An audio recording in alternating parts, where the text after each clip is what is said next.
Derek Dimmitt, Believe Land Media, here field level at Tom Benson Stadium as the final preparations are well underway for the USFL Championship game tomorrow night, featuring the Birmingham Stallions and the Pittsburgh Maulers.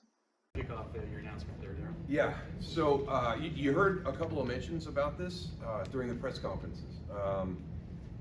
You heard Ray Horton talk about Boogie Roberts and his nomination for Sportsman of the Year, and how important that was for their team, how seriously our league takes this. It is voted on by your teammates to get the nominee, and you heard it again with Skip, with Davion Davis and Alex, and everything they did in the community, and how much it means to them. And it's great that we've gotten that word out, that this is a very, very important award. It was challenging. The 8 guys that came before us were all outstanding. You have a lot of conversations with the people who get to see them day to day in the markets throughout our hubs, and their commitment. And we got it down to a smaller number, and then it got really difficult. And we had conversations about it. We spoke again to the people that watch them day in, day out, and really there was a couple of key things that were important for us in the league that really made this one person stand out above the other 7, which is hard to do. But we are honored to announce that Ethan Westbrooks is our Sportsman of the Year for the USFL for 2023 for everything that he has done in the Michigan.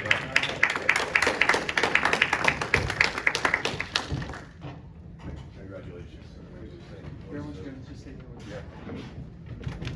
Ethan, why don't you make a statement and just let everybody know how you feel? It's definitely a huge honor and pleasure to be named this. Going on in the community is very important, as just being able to inspire people, children, interact with the community that you are playing for. One of the greatest things I've ever heard was the highest human act was to be able to inspire. Children have dreams just like, well, we were all once were.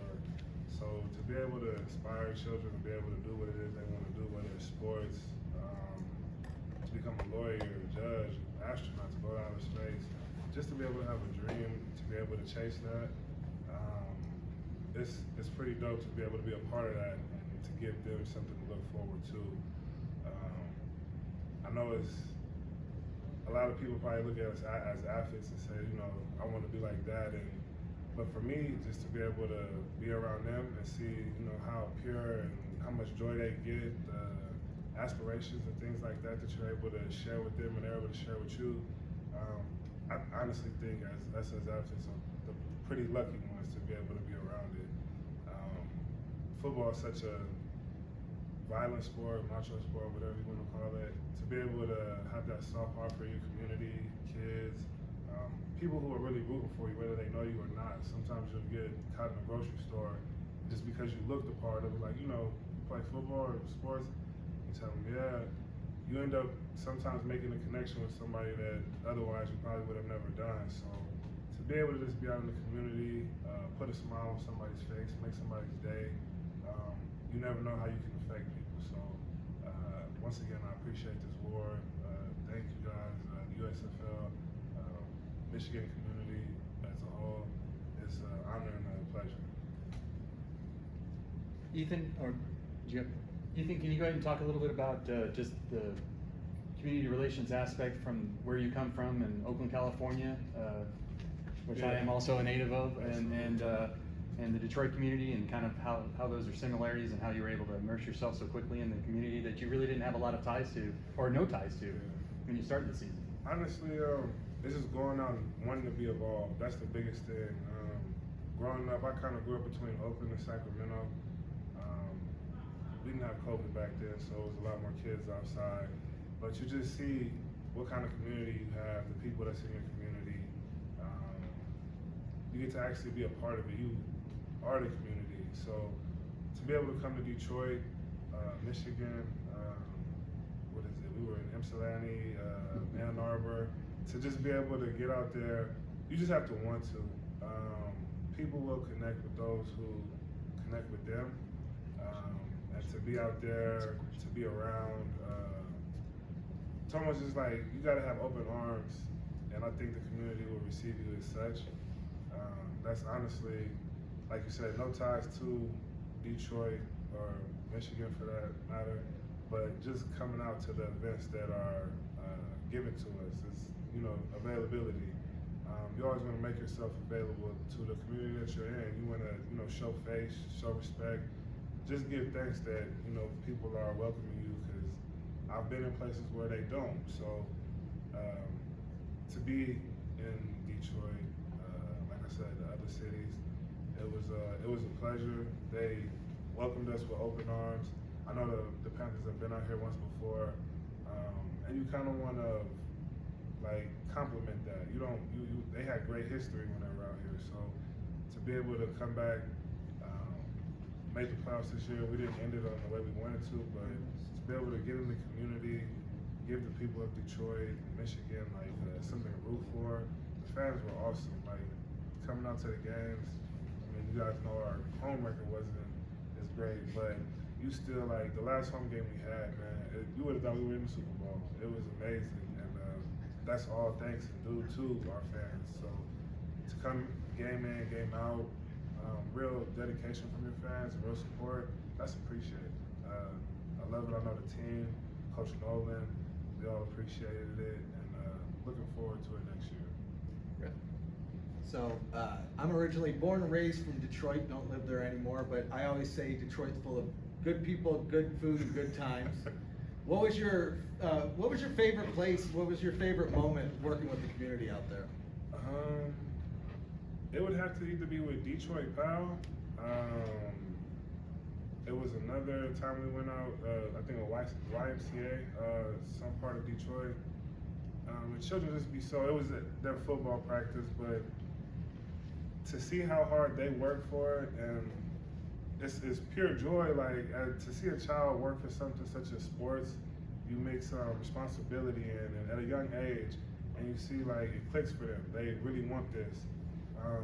You gotta admire it, because there's so many other things that they could be doing. So many children that staying on video games, and I relate, I think, so closely because I was an outside kid when I was younger.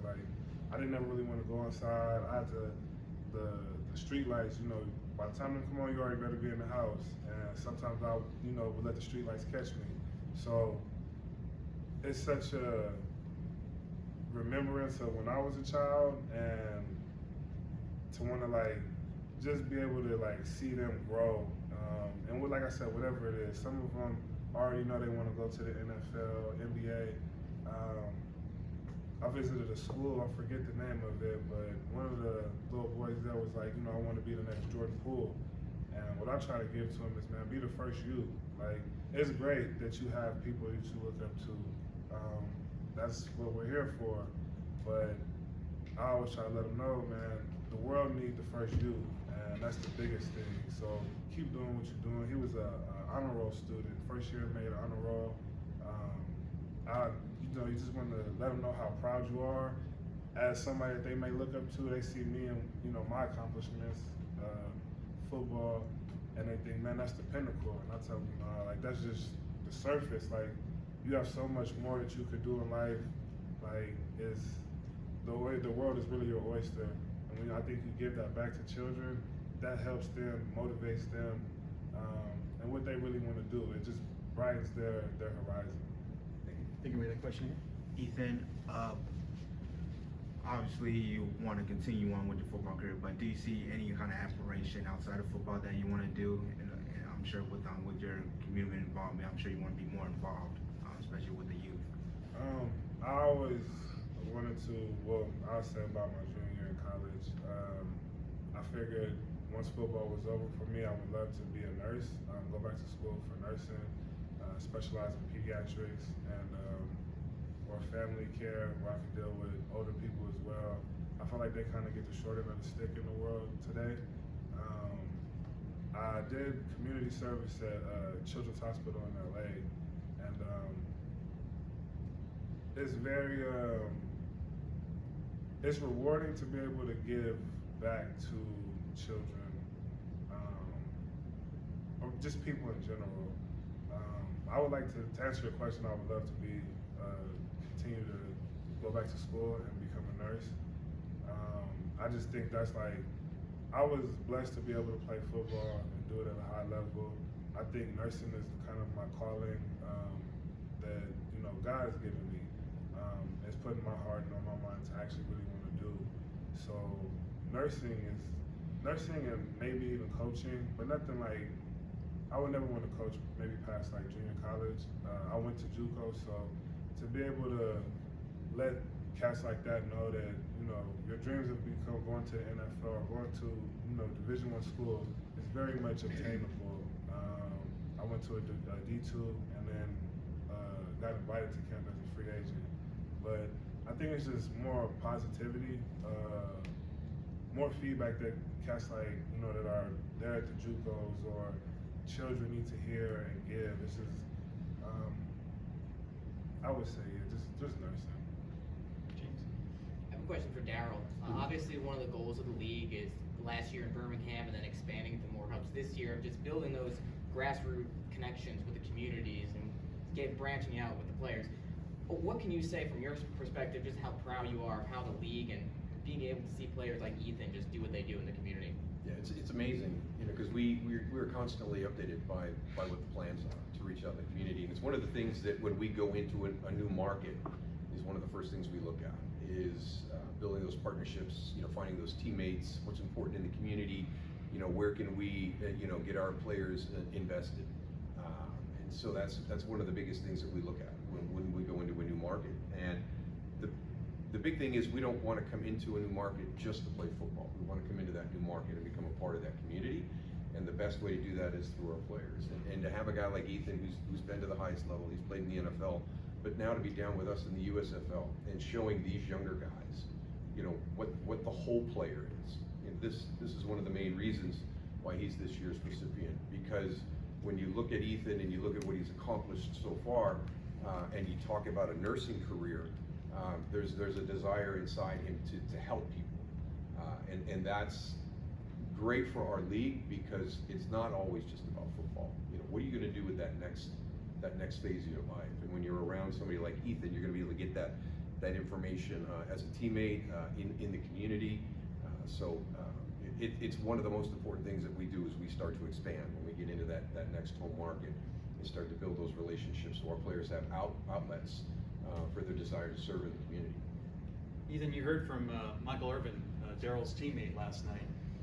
Can you talk a little bit about that and what you took away from that experience and being able to talk to him? Michael Irvin, just first and foremost, is such a real person, a great person, and you can hear it in his voice when he speaks. So it's kind of hard not to, listen and take heed to what he says. But just being able, his big message that I kind of took from him was being able to give back to people. As athletes, we are definitely blessed to, see things and go places that some other people might not have. But what you do with that knowledge, what you do with that, just motivation and inspiration. Like when you go to different places, you see different things. To be able to bring that back to people and to share with them,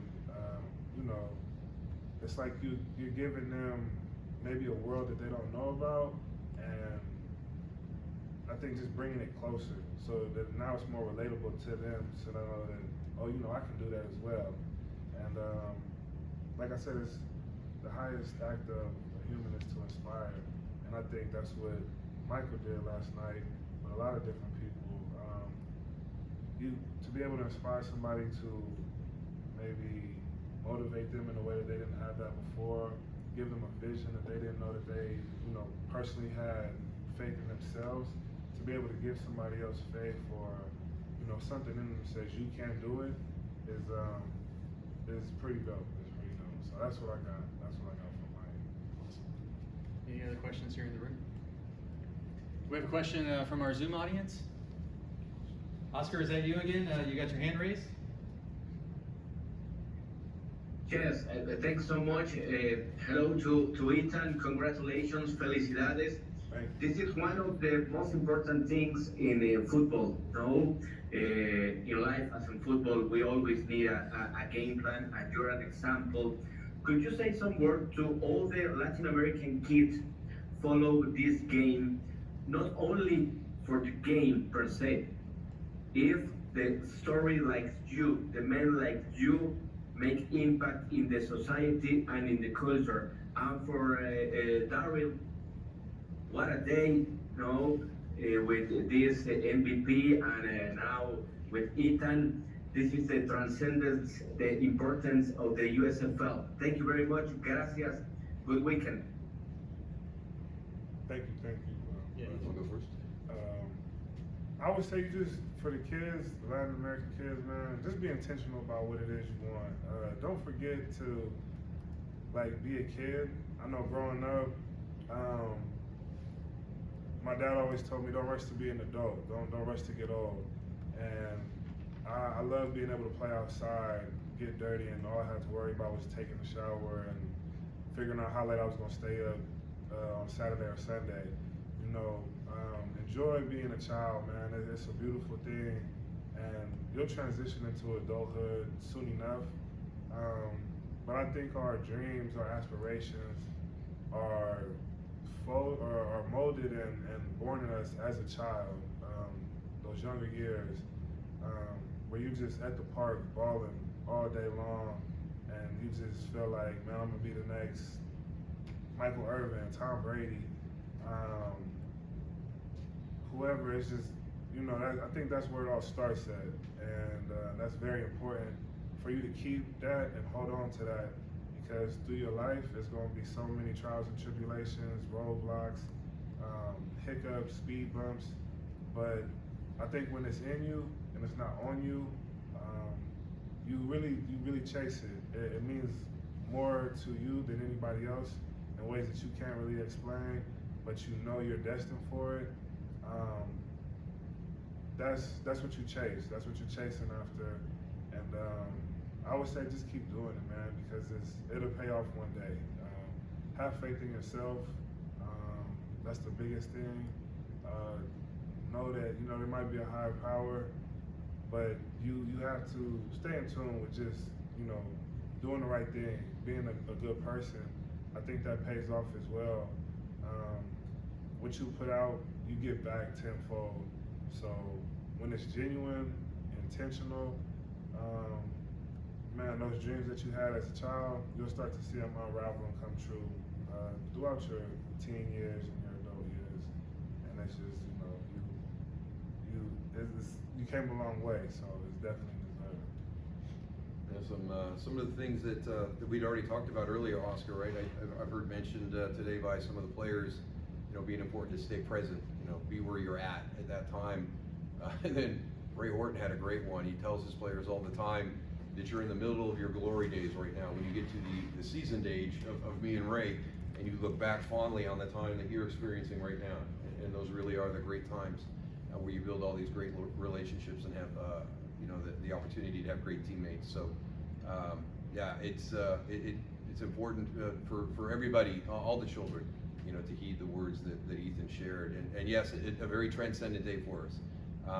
And I like the fact that we do them on the same day, that we talk about the most valuable player of our league, and what that player brings with his skills to his team and our league, but also to be able to do the Sportsman of the Year on that same day, and look at the uniqueness of our players from a completely different perspective.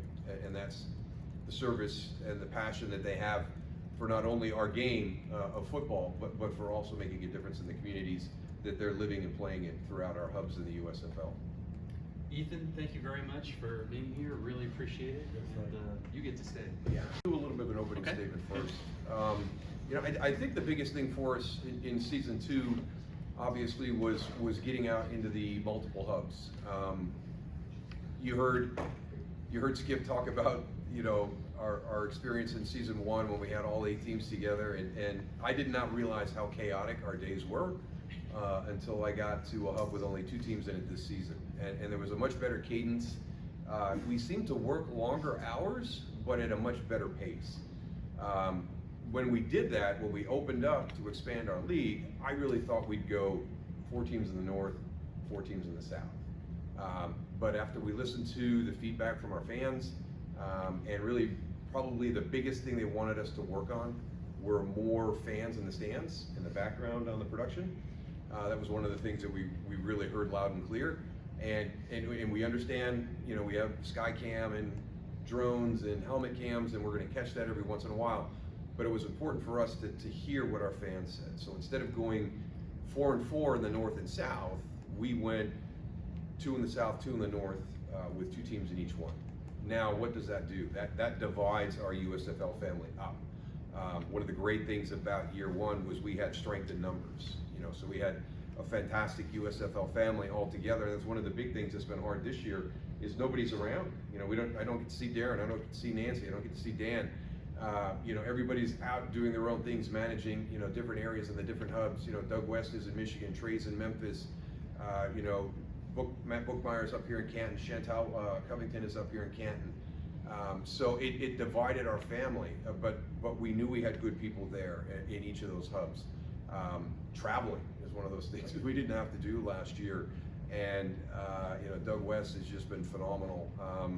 The great thing for us is, you know, the proximity we could bus. You know, when we were going between north or south hubs, you know, playing the teams there, when we had to cross over, you know, we're on charter flights, and that's a whole new element for us. So, you know, we're growing up as a league. It's an opportunity for us to grow up and show that we are sustainable. When we talk about that we are here to stay. And our crawl, walk, run mentality will always be true. But I thought that was one of the best things we did. We asked our players to come back in year 2 further down the road. You know, we ask our players to not play their best football, you know, in the beginning of the season, but be peaking at the end. And I think we've got 2 teams that are doing exactly that in our championship game tomorrow. When you look at the way Pittsburgh and Birmingham have played this season, we want it to be the same way. We wanted to do that same thing. We knew where there were going to be some bumps in the road with our travel and some of the other things, but we wanted our best experiences to be at the end of the year. We did that at the end of season 1 when we had a great championship game, and I think we are poised to do that again here in season 2. So I'm very, very proud of what we did there. The other big thing for us going to season 2 was the number of changes we had in our head coaching staff. We had a 50% turnover rate in our head coaches, which I did not expect. I really didn't. I will be eternally grateful to our original 8. They were fantastic. And you know, when you lose a Jeff Fisher and all the wisdom that he has from his time in the NFL, and we leaned on Jeff quite a bit in year 1 for his guidance when we were making critical decisions in real time throughout the year. You know, Kevin Sumlin, you know, was a great ally and a great friend for us. You know, just phenomenal, you know, what he was able to do. Larry Fedora, you know, outstanding, you know, just a fiery guy, you know, did a great job for New Orleans. And Kirby Wilson was one of our first coaches that we gave that opportunity, his first opportunity to be a head coach. So those 4 gentlemen will be, I will always be eternally grateful for their belief and their faith in our vision of what we're doing in the USFL. And I am so grateful for the people that we brought in this year as well. And I think the interesting thing is we went through the process when Larry informed us that he was going to step away to spend more time with his family, and we kind of went through a traditional process of being able to go through a head coaching search. And we narrowed our list down to 3 people, and it was very tightly contested, and we felt like we couldn't make the wrong decision, and we went with John DiFilippo to take over for Larry Fedora. Well, we get further down the road, and all of a sudden we've got more opportunities. So where we felt blessed was the fact that of that initial list of those 3 candidates, all 3 of them are in our league right now. We got the other 2 as those positions open. So who would have thought that you were going to be able to get your top 3 coaches in that situation to become a part of this league? And then when the final spot opened in Michigan and Mike Nolan reached out to us, that was a very easy decision for us to make. And these coaches have come in and made an immediate impact. And we talk to people all the time. That's 120 plus years of coaching experience, from high school to college to the professional level. It's 5 Super Bowl championships. 3 of our 4 new head coaches were in our playoffs this year. Curtis Johnston in Houston was the one that missed out, and it was tough in the South. The South was tough. But Curtis had a shot on week 10 to get his team into the playoffs. So we had 4 really, really outstanding men join our USFL family last year at the coaching level. And I'm really excited to see what they're going to do in year 2, especially our guys that came on late. When you talk about, those last 3 additions, with Ray Horton coming in, Mike Nolan coming in, Curtis Johnston coming in, and really kind of stepping in as the new piece and working around existing staffs and existing rosters. I'm really excited to see what happens in those 3 franchises when they have the entire offseason to make their changes to try to win the football games. And then really for me, the quality of football is the other thing I'll touch on before we open it up for questions. We did some great stuff last season. The numbers that we were able to provide for you with our guys last year, we had over 188 workouts. Some of the guys doing multiple workouts, but 188 workouts for teams. We had over 60 guys go into NFL training camps. We had over 20 guys on NFL rosters at some point, and we walked away with I think 19 on that 53-man roster at the end of the season. That's 19 young lives that we transformed. They went from making our salary in the USFL to, I think it's over $700,000 in the NFL when you're on a 53-man roster. So that's a life-changing event for these young men, and we were very, very proud to do that. Well, how do you match that? How do you follow that up? And now you've got competition who's out there taking players from your league, to help their league. And what are your numbers going to be, in season 2? We'll find out what those numbers are going to be as our season ends and our guys start to have opportunities to go to training camps and workouts and be a part of the NFL and continue to chase that dream. But the one thing I do know is our quality of football was up. I've heard it from multiple people. Our broadcasting partners have said, it was amazing what you did last year, standing that league up, and the talent that you had and the quality of the football, and it's even better this year. And I think it really goes to our quarterback play. I mean, we had the MVP of our league just sitting here a few minutes ago. To watch him grow and mature, to watch the banter between him and Skip has been a joy for us. That's what this league is about. To watch Kenji Bahar take that next step, to get McLeod Bethel Thompson in our league at 34 years old and be not just the starting quarterback for New Orleans, but be that pro every single day and everything he does for his teammates to be able to watch how it's supposed to be done. That's going to pay huge dividends down the road, for New Orleans. Mark Thompson has yet to play a full season, and yet Mark Thompson is still someone that we always talk about. Is this the year that Mark Thompson gets his shot in the NFL? I'll be shocked if that doesn't happen. I'm still waiting for Chiava Tazzino to get his shot. I saw Chiava Tazzino, who might be too small for certain positions in the NFL, stand up Mark Thompson in the hole at an odd angle because he was cutting underneath the block. When you watch some of our players play, they may not have the NFL measurables, but sometimes I think it's time for the NFL to stop looking at the numbers and start looking at the film. Because we've got some guys down here that might not meet that standard that the NFL has from a measurable standpoint. Just put the film on and watch him play. Can Frank Ginda get back to the NFL and get another shot? It seems like he was always the last guy at the bottom of the pile getting up. We've got a lot of good football players here, and they all helped elevate our quality of football during the course of season 2. And I'm excited to see how many guys get that opportunity here in the summer. So, Daryl, can you also talk about, we had our MVP last year, Cavante Turpin, who is now All-Pro with your Dallas Cowboys. Can you talk about some of our electric playmakers here in the league and kind of how they did this year? Guys like Josh Simmons, who you just saw up here, Deion Kane, Derek Dillon. It's still, for us, it's funny, I talked to Brian Kilmeade, who works with us, and he's done this for the NFL, he's done it for the other spring leagues out there, the Alliance of American Football, the XFL on the first go-around. He's very familiar with statistics and things that you're trying to do, from a health and safety standpoint, but also, quality of football. And he kind of kids around, he goes, I wish I would have thought of just moving the kickoff back 5 yards to create that much more excitement and to keep that play safe the way that you guys have got it set up. Sometimes you just work too hard at it, and it was Mike Pereira that said, well, let's just move it back 5 yards. Moving it back 5 yards, and that conversation we had with the guys from the Stallions, and to listen to their answers. Davion gets more opportunities to be a return guy. That's going to get him an opportunity to the NFL. You can hear Skip talk about him being the smart guy in the wide receiver room, about understanding that offense. That's going to be a critical element for him. But how far does that get Davion on the wide receiver depth chart? Does it get him to 4? Does it get him to 5? But his ability as a returner added to that gives him a real good shot at getting an opportunity in the NFL. All of our guys that are a part of the return game are going to get shots, to get to the NFL. But where we lose sight of just our returners, if those kicks are being returned, there's got to be people up front blocking them, and there's got to be guys coming down the field to cover. That's one of the areas where our guys are getting seen on tape by NFL scouts. Okay, where does he fit in our linebacker room? Where does he fit in our tight end room? Where does he fit in our wide receiver room? Because that kid is on all 4 special teams.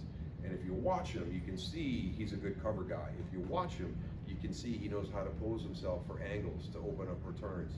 So there's a lot of things that go on just based on us moving that kick back 5 yards that opens up opportunity for our guys on a special teams point. So I'm really, really excited to see what we've created there with getting our kickoff returns up from 81% last year to over 90% this year. Questions here in the room? Go ahead, Rev.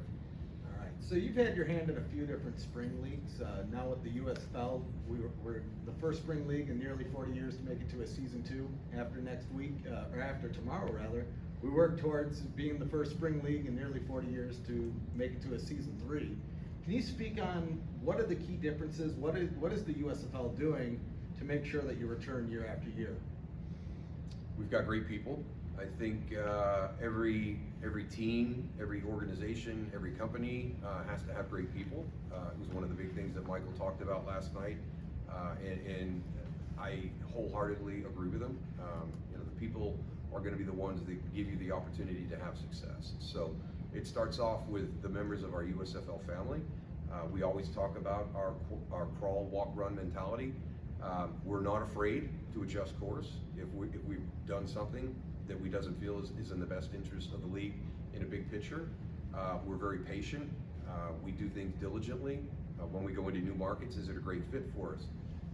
We're not afraid to make a change like we did last year, not just from a rule standpoint, but it was a difficult decision for us to shutter the Tampa Bay Bandits and move to Memphis and become the Memphis Showboats. But I think we were proven time and time again this season that was the right thing to do.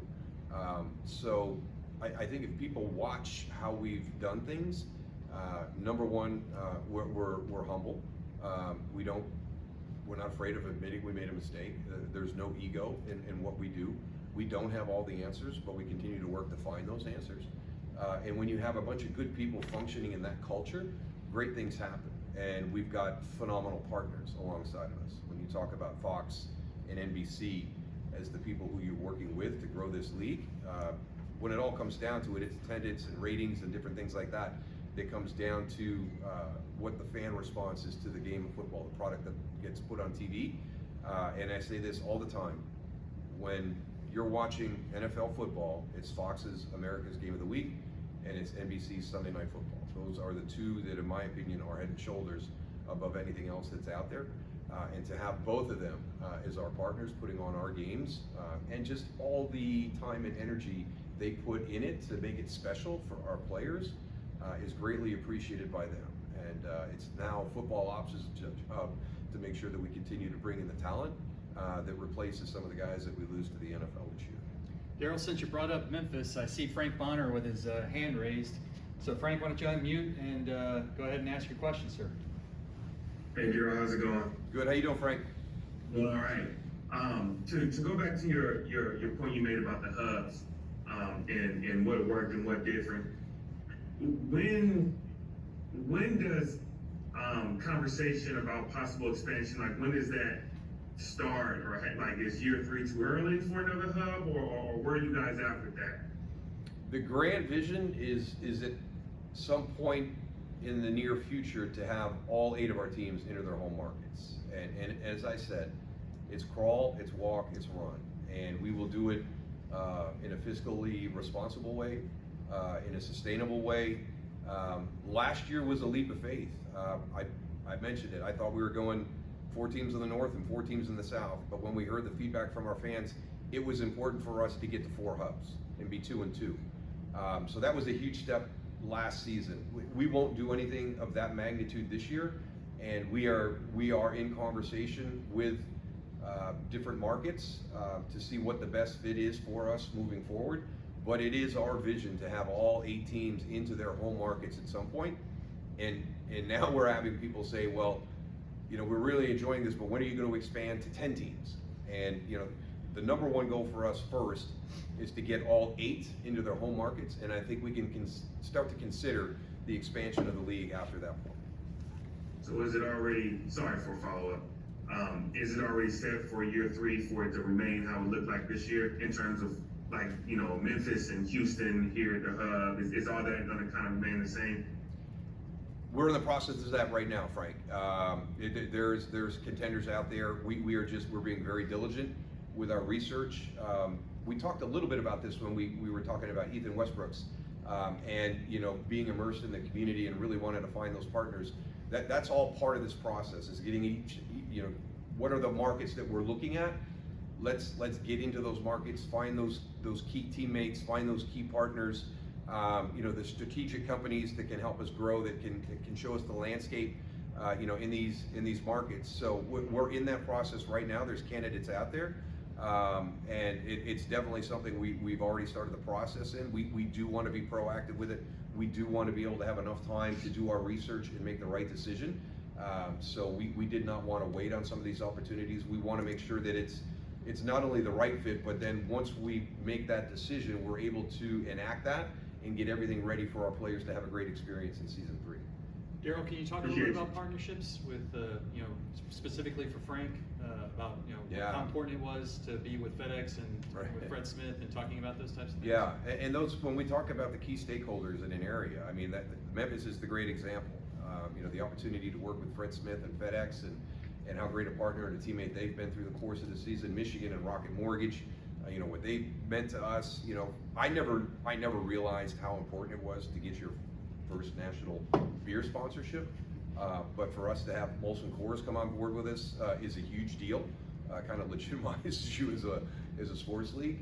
So in year 2, you know, the fact that we are doing things that nobody's done before, people start to say, hey, these guys are going to be around for a while.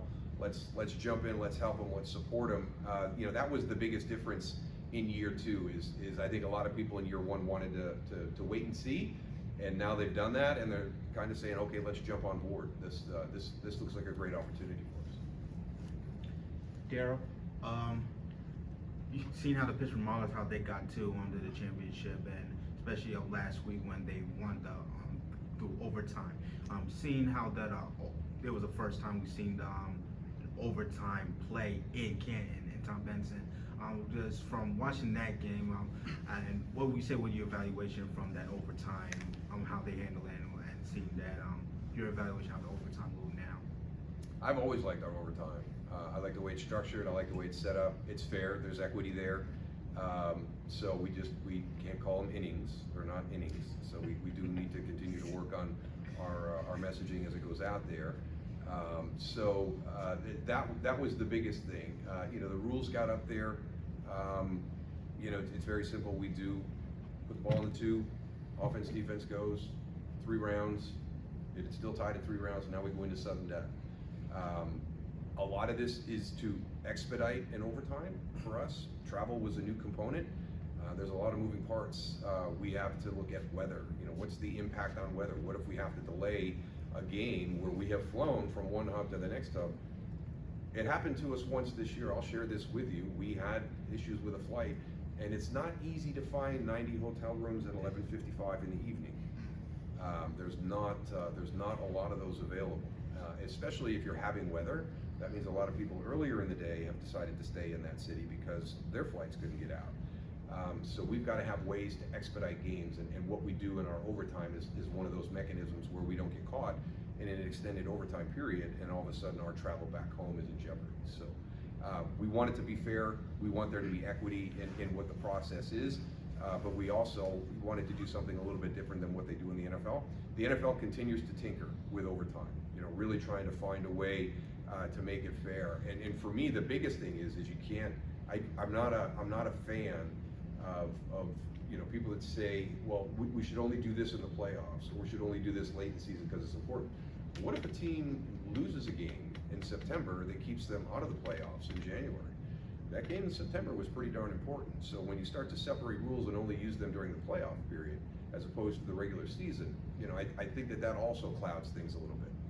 Because you ask a team that misses the playoffs by one game that didn't have that opportunity, with the overtime rules, that during the regular season, I just think it gets a little cluttered at that time. So we wanted to have something that really was definitive. We were going to be able to get it done in time, and we were going to be able to declare a winner and a loser. Thank you. Mr. Johnston, you spoke at length with Peter's colleague, Mr. Dorshik, about a franchise either being rebranded or when it comes time to expand, putting a franchise here. Can you kind of maybe shed a little more light on that? I know, being a Browns fan personally, being in the area, there's a lot of fellows that, it's hard to root for a team that wears black and gold. So, but if there's that civic pride that you've talked about, going to Memphis, going to Detroit, since the league has made Canton something that it wants to really be a part of, even last year with playing in Birmingham but bringing the playoffs here, can you talk about kind of your vision moving forward for 2024, 2025? The biggest thing for me is whatever role Canton plays for our league, it has to play some role. For me, it has to play some role. When I was told that we were going to do our playoffs in Canton going into year one, I was blown away. And I knew that would be a very unique experience for our players. We spent a week and a half up here. We had Jimmy Johnston come speak. We toured the museum. I was shocked at how many of our players and coaches had never been to the Hall of Fame prior to last year's championship round. That shows you the uniqueness of it, and how special Canton, Ohio is. So for me, it will always be a part of what we're doing in the USFL. The expansion into a hub this year was an opportunity for us to continue to grow that relationship, and we knew it would be challenging. I'm the same as you. Pittsburgh may be close geographically, but that's all it is. It's close geographically. That doesn't mean we're going to get a bunch of people coming from Pittsburgh here to cheer for the Maulers, or we're going to get a bunch of people from Ohio to cheer for a team from Pennsylvania. I'm from Western New York, and I know how Buffalo and Cleveland and Pittsburgh all battle. It's Bills, Browns, and Steelers, and they don't like each other. So I'm very familiar with the dynamic that happens around the Rust Belt. So I knew it was going to be a challenge for us coming to Canton and supporting a team from Pennsylvania. The big thing is, and we hear what the people in Canton and the state of Ohio are saying, and obviously it's easy to cheer for that team when they're represented with their name out front, whether it's the state of Ohio or the city of Canton. That makes things a lot easier here for us. I just want everybody that's been a loyal supporter of the USFL, at this venue for this hub, that we have heard their voices, and we will continue to work. As I pointed out, if we have made a mistake, we are humble. We are not afraid. We don't get stubborn, and try to keep things in place that aren't working for us or being received poorly by our fan base. If it's possible for us to change course, we will change course. If it makes sense for us to change course, we will change course. So the one thing I can say to the fans of Ohio and the city of Canton is that I will do everything in my power to make sure that this always plays a role in our USFL family moving forward. It's just a question of what that role will be. James? Yeah, just touching on that and just the league expanding into newer markets in 2023 between Detroit and Canton. What can you just say about the unique football experience it provides to fans? And obviously you're in Detroit, you've been here in Canton, and just what the USFL is trying to develop, just building these long-term relationships in these markets. Well, that's the most important thing. We don't want to be that team that the model that our competition uses is unique and could be expensive when you're flying out, flying back, but for us it makes more sense for us to actually go into that marketplace and establish ourselves. you know, that's the biggest difference between the two leagues, is just kind of the model of how they're starting out. You know, we like ours better. I think our players like our model better. I hope our hubs and our communities like our plan better, because it does give them an opportunity. And even though it's challenging for the people of Canton and Akron to root for New Jersey and Pittsburgh, I hope they appreciate what our players do in their communities. And that's how you can start to build that relationship and start to encourage people to come in when it's a unique opportunity. It's not perfect, but it's good. It's very good. So those are some of the things we look at. But you know, for us with getting into Michigan, I always want to make it as player friendly as I possibly can. I want the day-to-day of the player to be easy, so he can focus on football. One of the things we're working on in Michigan is to make that day easier. You heard Ethan talk about, well, we're in Ann Arbor and then we're down in Ypsilanti and we're playing in Detroit on the weekends. So they're our nomadic group right now, and I would like them to have a little bit of more consistency in their daily activities. And it makes it challenging for us if we're meeting in one place and lifting in another place and you know, staying in a different place. So I want it to be more consistent. I want our players, our dream for every team in every market once we get there is you pull in the morning, you do your work, and then you go home. And then you might be playing in a stadium that's 25 minutes away, but your day-to-day activities are all done in one spot. And that gives us an opportunity to prop up our franchises and really have it be a turnkey operation for the potential to spin out our franchises when we're ready to do that.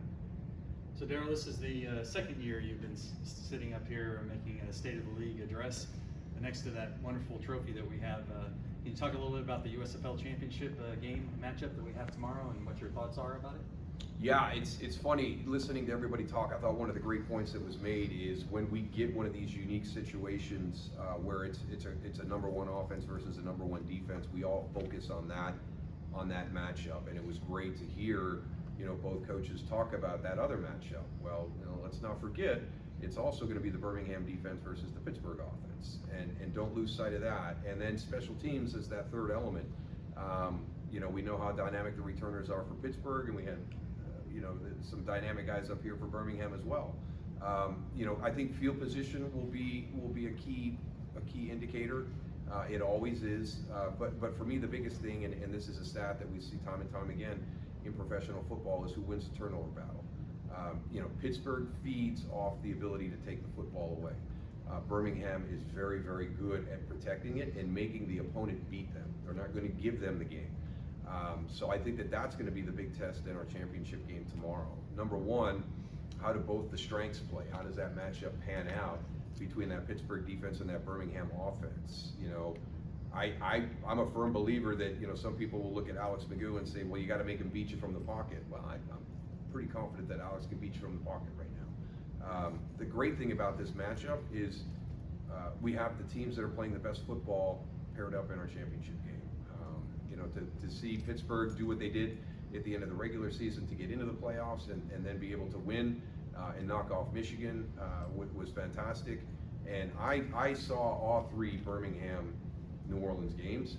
I saw from 45-31 New Orleans to the tight game between the two teams the second go around, and then to see last week. I never expected to look up at that scoreboard and see 40-7 Birmingham. That shows you how good that team is playing right now. So the best thing for us and for our fans is we've got the two best teams in our league playing tomorrow in our championship game. And there's a lot of individual battles that are going to go on. The two that I would keep my eyes on as a fan is that key matchup, that Pittsburgh defense and that Birmingham offense. But is Pittsburgh able to generate the takeaway? And then how does Troy Williams play versus Alex McGough? I think he's kind of that hidden one. I was going to ask him, you know, how do you feel? Does it put pressure on you to hear everybody talk about your defense and everybody to talk about your special teams and your return game? And here you are, the quarterback, the most important position on a football team, and nobody's really talking about you coming into this game. Where does that put you mentally? You know, can you stay humble and not feel like you have to go out and win the game? Can you allow the strengths of your team to play their role and you just be the guy that takes advantage of every single opportunity that presents itself, understanding how important that football is on that day? Because I can tell you right now, Birmingham can get after a quarterback as well as anybody in our league. So I think that's going to be a fun matchup to watch. Sir, do you have a question? No. Okay, good. Well, Daryl, what I'll tell you then is. You want one more? Oh, we got one more? Oh, sorry. No, James, go ahead. I apologize. I'd love your opinion on one thing. Is I feel like watching these spring leagues, mobile quarterbacks have just been a really key emphasis for the teams that are successful. And there's exceptions, but especially in these leagues where offensive lines are tough to come by sometimes, I just would love to hear your thoughts on guys like Alex Magoo, Troy Williams, etc., Kenji Bahar, who can use their legs and really show the NFL that they can do two things at once. I mean, Troy Williams led the team in passing and rushing.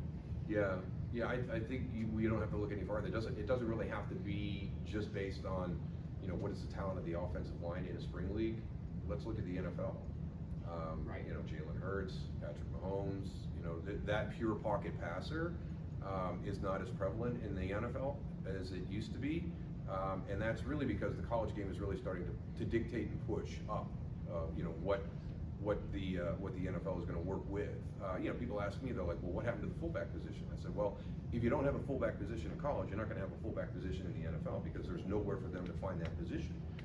I don't like when you try to convert a defensive lineman and turn him into a fullback because it's just a different position. When you play defensive line, you line up 6 inches away from somebody. That's your contact. When you play fullback, you're 8 yards away from somebody. That's a much more violent, mentality-driven, I'm going to break your will style blocking. So it's a completely different skill set or style that you're asking a guy to play. So these are some of the things that are driving the way we see the changes in the games.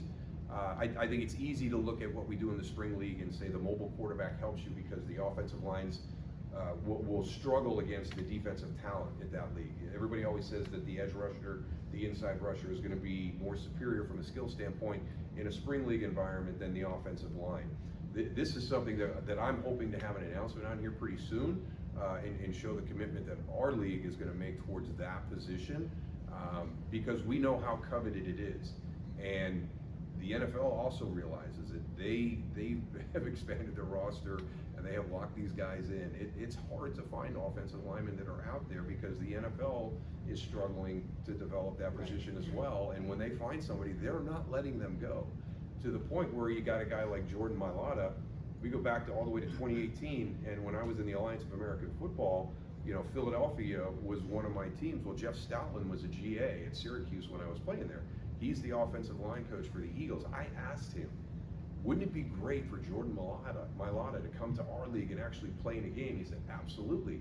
But as soon as I let him go do that, I have to get into a bidding war with the other 31 teams to get him to come back because everybody's going to see how talented he is. And we've got time and money invested in him right now. And I don't want to get into a competition for services by letting him go to that league. So there's some things that we are hoping to start conversations with the NFL and allowing some free flow and some different things that gives access but returns that player back to that team. These are things that are in the infancy as we start to talk about, but they would be better for both leagues. It makes the NFL better to get their players down in our league to play at game speed in the offensive line at the quarterback position as opposed to practice speed. The preseason is, they've gone from, I used to play 5 preseason games. They play 3 now. So we're continuing to reduce the number of preseason opportunities in games for these players. The practice speed never matches game speed. So it makes sense for there to be conversations about allowing key positions or all positions to come down into the spring league, but be able to go directly back to the NFL team that has your rights. Don't open up a bidding war with everybody else when they see how good this guy could be. If he was yours going down, he's yours coming back. So those are the things that we need to push forward to really help grow our game. But to your response about the mobile quarterback, I think there's a lot to it. I think there's changes in the NFL that are happening as well. But yeah, it's definitely helpful. At this league, you have to have that escapability factor at the quarterback position. Well, Daryl, I think I can speak for the entire USFL family to say thank you. Thank you for your leadership this year. It's been a great season, a historic season. We're going to finish up season 2 tomorrow, so thank you. Yeah, really you're appreciate welcome. you being here. And I think we're going to finish up with a historic game too. I think it's going to be outstanding. It's going to be tough to top last year. It really is. That was phenomenal. But I think that this matchup is positioning itself to be a lot more exciting than people are thinking. Yeah. Thank you for everybody here in the room for being here.